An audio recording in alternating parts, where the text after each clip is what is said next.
Next, we look at something called product relationships. How are products made in the plant? How are they managed?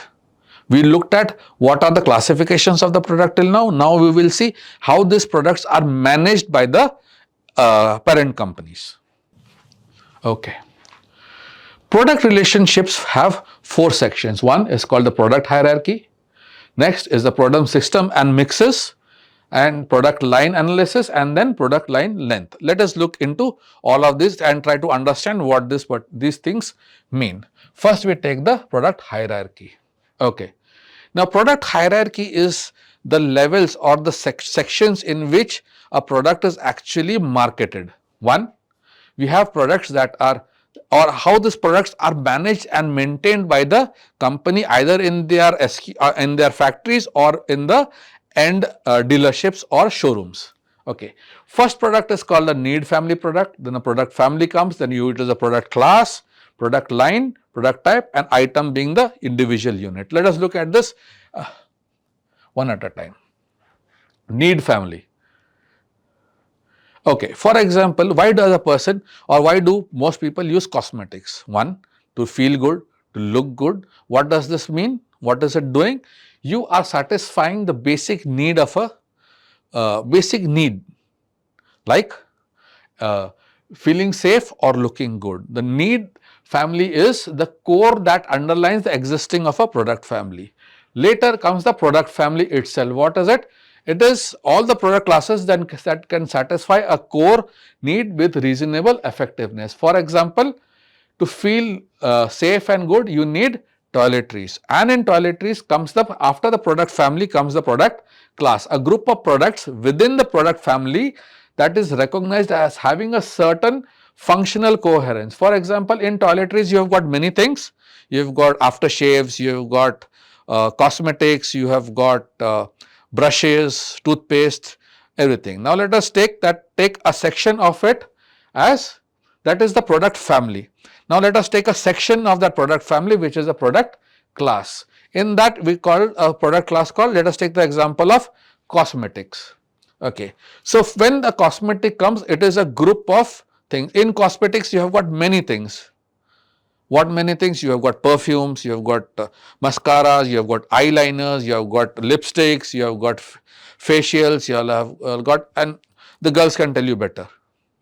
Okay. So each of this is a product line. In cosmetics, which is a product class, you have got specific lines like lipstick is a line, perfumes is a line, eyeliners are a line.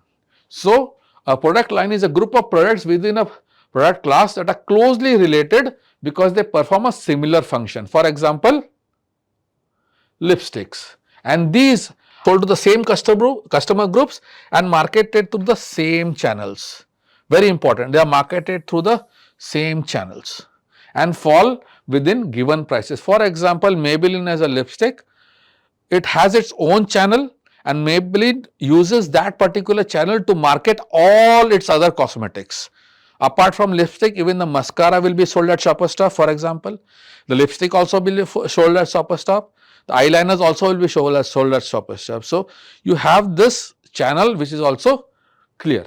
Then we have something called the product type. Now, if you talk about lipstick, there are many kinds of lipstick. One is a oval lipstick, one is a tube lipstick, and you have got many other forms of lipstick. One is a liquid lipstick, one is a liner lipstick, and there is a lip liner. So many things that go into it. So when you talk about a product type, we are talking about exactly a group of items within a product line that shares one of several possible forms of the product. For example, let us take tube lipsticks. Then comes the brand, what the product is associated, which brand the product associated. For example, Maybelline, and then it's the item. Now, when we are talking about a tube lipsticks from Maybelline, we are talking about, then there is a choice of colors. Is it frosted, is it matted, or is it which particular shade, which particular color. For a manufacturer, each of it forms a part called an SKU, a stock keeping unit. And a company needs to maintain stocks of it so that the end user has got End user can use it without waiting for it. For example, let us go to the hierarchy again.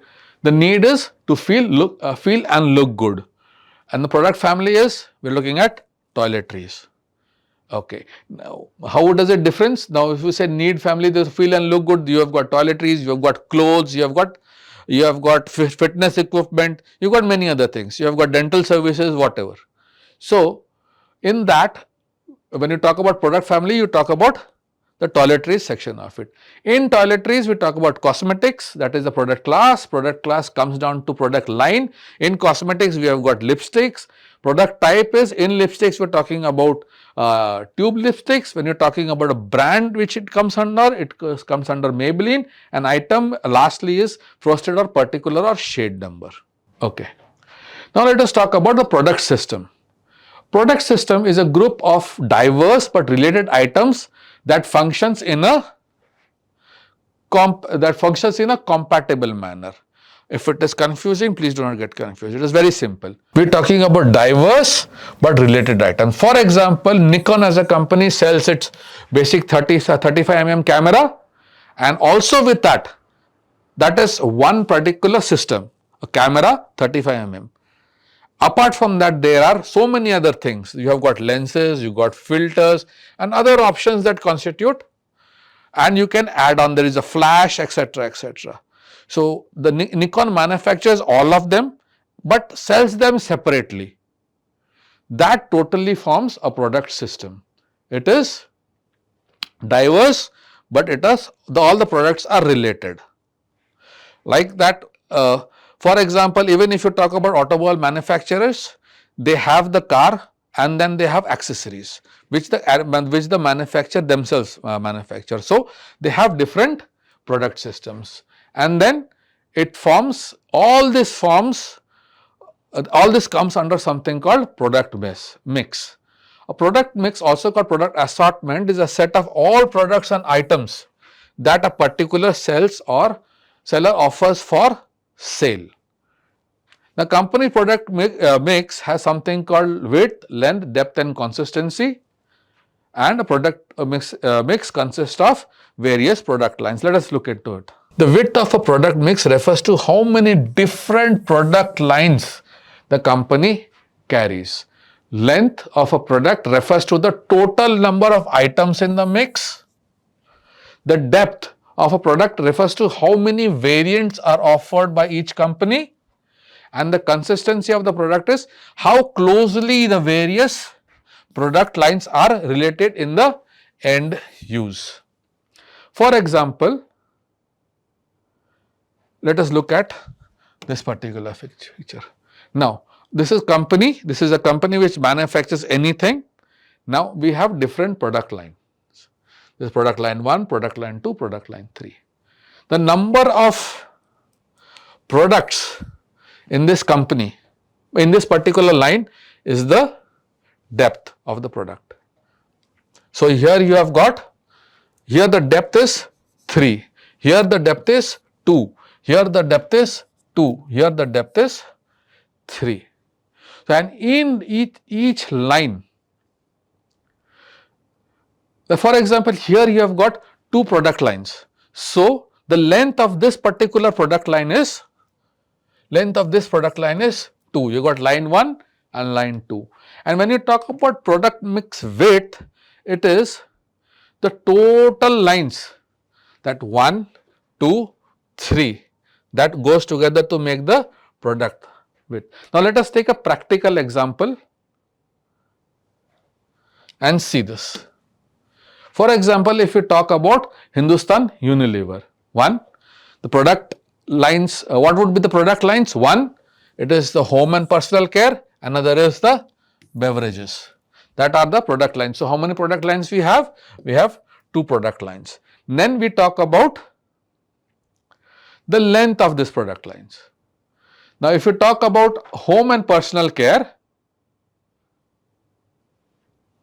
1, 2, 3, 4, 5, 6, sorry, this should have been 6. The product length is 1, 2, 3, 4, 5, 6, and the product length of beverages, this is right, this is 1, 1 and 2. This is the length of the line of beverages. Then we talk about the product width.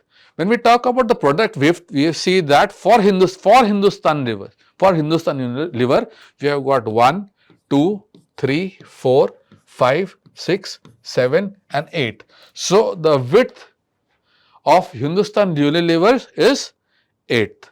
Now, let us look at the depth for personal. Now every line will have a length and each length will have a depth.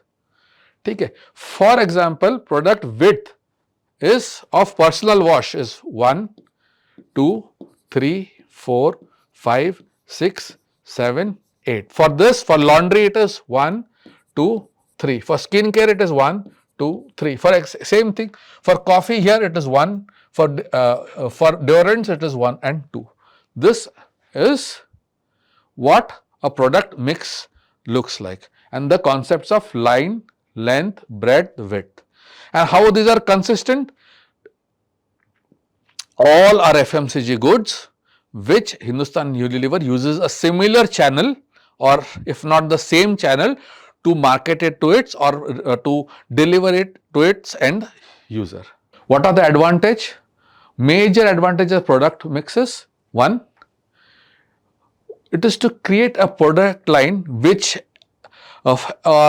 helps the company or the dealerships or the selling organization to do something called as upselling.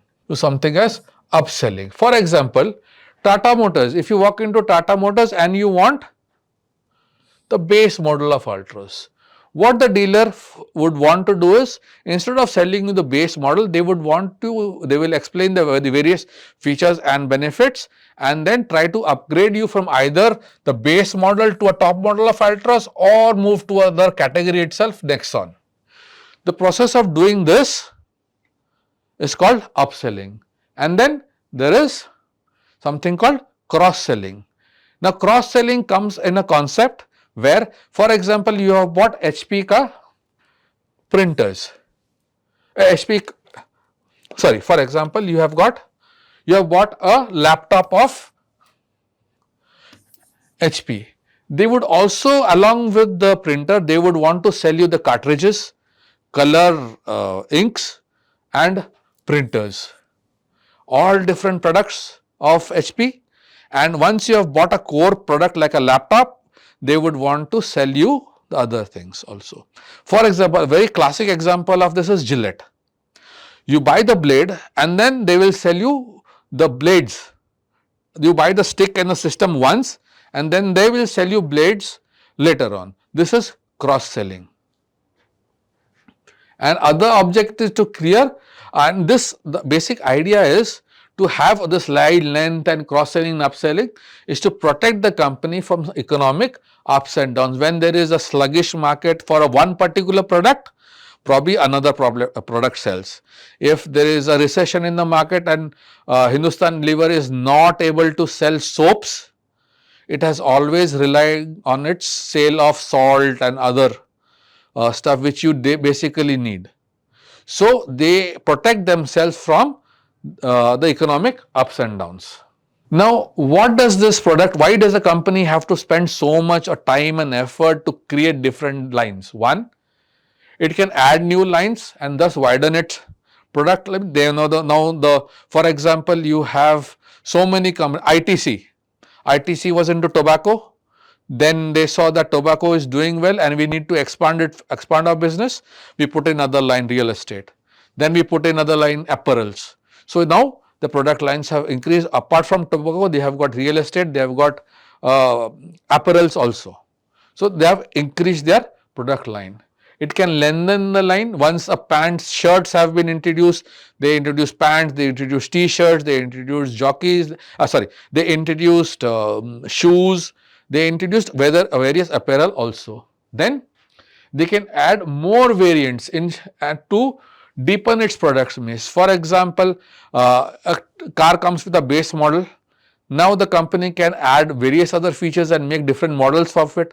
They can add newer and newer colors to it, and so that they can deepen the mix. And then Finally, a company can pursue more product line consistency. Since they are using the same channel to market and distribute the product, addition of it only can increase the end users, the addition can only increase the profitability of the company. How does the company do it? How does the company lengthen its products? It is called line stretching. When the company lengthens its product line beyond its current range. For example, the example of ITC that I gave, they are basically a tobacco manufacturing company. Then they introduced an entire separate line of clothing. Now with their Ashirvad brand, they have their entire line of FMCG goods also. So what they have done is, they have stretched their line from one line tobacco, they have gone to another line FMCG, they have made another line called FMCG also. Now, after line stretching, the company also can look at line filling. Like a product line can also be lengthened by adding more items within the present range. For example, if you talk about iPhone 15. For example, I'm just throwing an example, iPhone 15. Now, iPhone 15, how can a company line fill this? What they do is, one, Pro, Pro Max, and other features. SE. They took a product, broke it into three parts. What they've done is, there is one product line. Now they filled the line with Pro, Pro Max, SE. Same product, same brand name, same features mostly, but additional features in terms of size, functionality has been added, and this particular product has been put at different price points. So what iPhone has done with this line filling is, they have catered to an entire range of customers. This probably will start at 50K. This Pro Max would go for 1 lakh. So they have a set of customers at various points. This is the main advantage of line filling. Another way of doing it is called line stretch. Another way a company plays with a product line is called line stretching.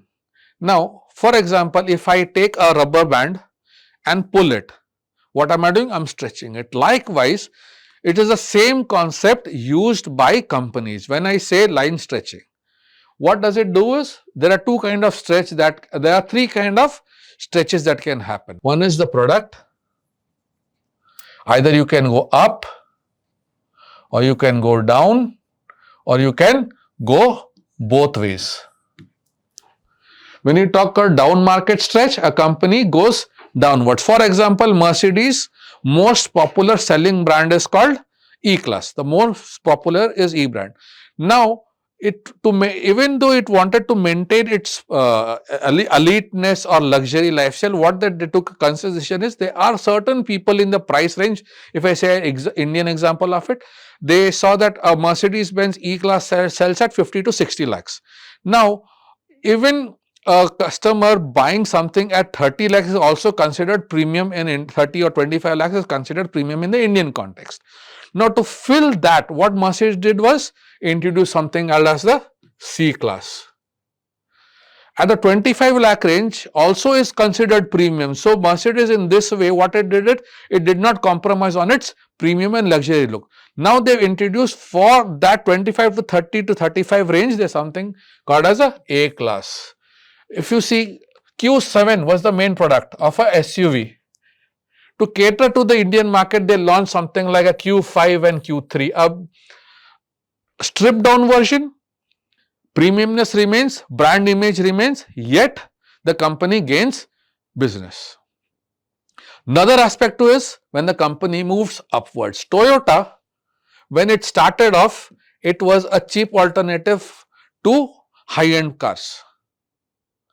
And it catered to, in the US, Toyota is still, or in the Europe, a Toyota is like what Maruti is in India. So what Toyota does, it launches a high-end version of it called Lexus, branded and sold by the same company, but a distribution channel is totally different, right? And then another thing the company can do is move both ways. For example, Nescafe. Nescafe as a product is the one of the most popular coffee brands in India. To leverage on that, to ensure that a customer gets a premium feel and experience, they launch something called Nescafe Gold, where they moved upwards. Say something was 200 rupees, now they sell this for 700 rupees with the name of Gold, and the Nescafe Espresso and all that. Then it's played a very strategic they had a very good strategy, and they also wanted to cater to those people who cannot afford 200 to 250. They started off with smaller packets of it called sachets. They have 2 rupees sachets, 1 rupee sachet, 10 rupees sachet, 5 rupees sachet. In this process, what they moved with Gold, they have catered to the higher premium customers, and when they go down, the same thing they are selling it at smaller components, so that they do not miss upon the customers. So this is called line stretching. As and when lines are added, like say ITC. ITC was a tobacco company. They came up with their apparels, they came up with FMCG. Now if the company gets too ambitious and starts creating more and more lines, what happens in the process? Design and engineering cost increase, inventory carrying cost increase, because ultimately ITC is ITC at one place. Even though they have separate business units, somewhere in the management they come together. Manufacturing changeover costs happen, there is order processing costs, there is transportation costs, this new item, promotional costs, all hitting one single word called profitability. This is why every company is actually doing business. So ultimately what happens? Somebody calls for a halt and something called pruning happens, which we will see in the next slide. When does a company want to do something like a pruning or adding a new line? So the managers at the head office or various business units, what they do, they sit together and see how are these product lines and products are doing, and they try to determine when to add newer products to the line, when to increase the length, when to increase the width, or when to harvest, sell it off, or totally stop a line. For example, the ideal example here is, for example, is iPhone, is Apple as a brand. As and when they started coming off with newer varieties of phones with added features, slowly and steadily they discarded the iPod, even though iPod was the maximum selling at one point of time. Now when iPod features are already in an iPhone at 15, 16 and 14, 11, they have got way beyond what iPod is to offer. They found out that sales of iPods have decreased quite a lot, such that they can be cut off from their product line. And then the managers also should review how the line is positioned against competitors. Now, for example, same with iPhone. Now, every inventory is a cost. Every item of a showroom is a cost that either the company bears or the dealer bears. What if the iPod or the iPod stock is lasting for a very, very long time? The manufacturer faces a loss, the dealer faces a loss. It is stuck inventory. Rather than that, take it off and introduce newer things, newer technology. Because if you have older technology, you also have to provide support, service support for that. So if you see Apple, as and when they increase, they keep on discontinuing the things, and in the way that they do not give you support for, say, if you buy an iPhone 16 today, iPhone 16 is coming, anything beyond iPhone 10 is discontinued, and they are very clear that they will not provide support. Okay. Now managers also, and this is how they take care of the competition too. Here the basic benchmark is what is the sales and profits and what is the market share. how much of we are capturing, if it is lower or higher, or if something can be added or removed to ensure that one, profitability is there, and then we are also having proper market share. Lastly, we talk about packaging, labeling, warranty and guarantees. When we talk about packaging, they say, for example, we have Maaza. From the plant to the shops to your houses, it does not come in silos. You do not buy big canisters, you buy it in small units. So those units have to be packaged in a way that it is appealing, it is functional, and it provides protection to the package. So for that we have packaging, labeling, warranties and guarantees. Now let us look at each of them briefly. The objective of packaging are: 1. Identifying the brand. Even from far off, if you look at a bottle of Coke, even just by the shape of the bottle and the color of the bottle, you can identify it as a Coke. If you are talking about Tata Motors, a Maruti, you see it from far and you can easily say that this is a Maruti. If it is Sensodyne, look at the color of it, you can say that this is a Sensodyne. The moment you see red, you will say it is close-up, it is not Sensodyne. You associate a particular color with a particular company. Next is, it conveys a description and persuasive information. All the things like dietary, the regulatory rules, the ingredients, how to use it, when it is manufactured, when it is to be expired, everything is written on the package. And 1, it is a mandatory rule, and 2nd, it also gives information of purchase to the end user. Then it also promotes product transportation and protection. For example, I bought a piano recently. What if the product itself was sold to me and from the plant it reached my house without any kind of packaging? It could have easily, because it's a very sensitive item, it could easily have been damaged. So it was properly placed in thermocol, covered, sealed and sold to me. Think as a consumer, you open a package and see it is broken. Would you have a good impression of the company? No. One of the primary reasons of packaging is transportation and protection, so that the product actually reaches you. Then we have assist at home storage. If you want to buy, it is not that you buy something and consume it immediately. Even if you buy Coke, you need to store it. And a bottle of Coke is not only used at most of the houses to store only Coke. It is also used as a water bottle. So the branding of it keeps coming at a later stage also, even when the product is not used. That is one of the major uses of packaging, and then aids product consumption. Then comes labeling. Whenever you open or take any bottle or any package, it has a label on it which identifies the brand. Like my previous example, you look at a bottle of Thumbs Up, the red color itself with that cursive handwriting can also show that this is a Coke. You don't have to identify it. It is already identified. It is ingrained in your mind.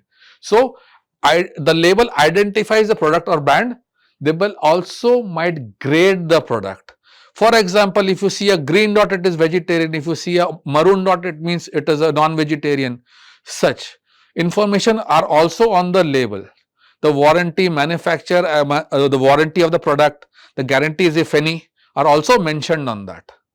So the labeling is very, very important. The label also describes the slogans that you see is a description of the product.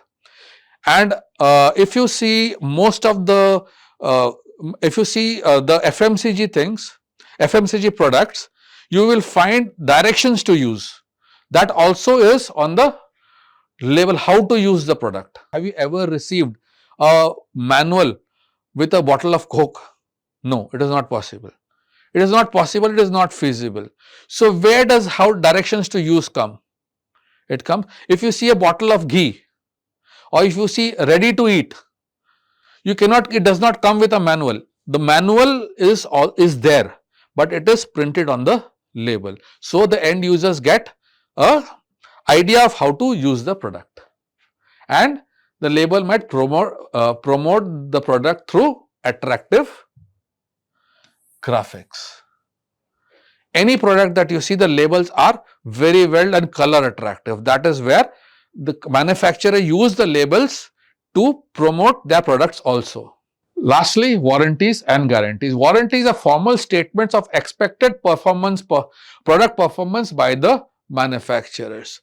If you see any product, they come with either of two things. One is a warranty or a guarantee. Most products come with warranty against manufacturing defects. Warranty is a promise made by a company that if anything goes wrong in the manufacturing and working principle of the product, the company will replace or take back the product. Warranties are expressed or implied are legally enforced. Anything that comes under warranty policy by the company is legally enforced. And sellers offer either general guarantees or specific. Now, let us look at another aspect of it, guarantees. If anything goes wrong, for example, Victorinox is a company which says anything goes wrong within 15 years, we replace it free of cost. If anything, the sharpness goes, come to us, we will sharpen it free of cost. This is a kind of a guarantee. That is why these companies charge a premium for their products when they are very, very confident. And guarantees are most effective in two situations where the company or products are one, not well known. I give you a guarantee so that you can actually try it, or the companies are so confident about their products that they know nothing is going to go wrong. For example, there is a bag called Thule, there is Victorinox, which gives you guarantees of the product. And last is where the product's quality is superior to the competition, like I said, these two companies. This wraps up our discussion on the product.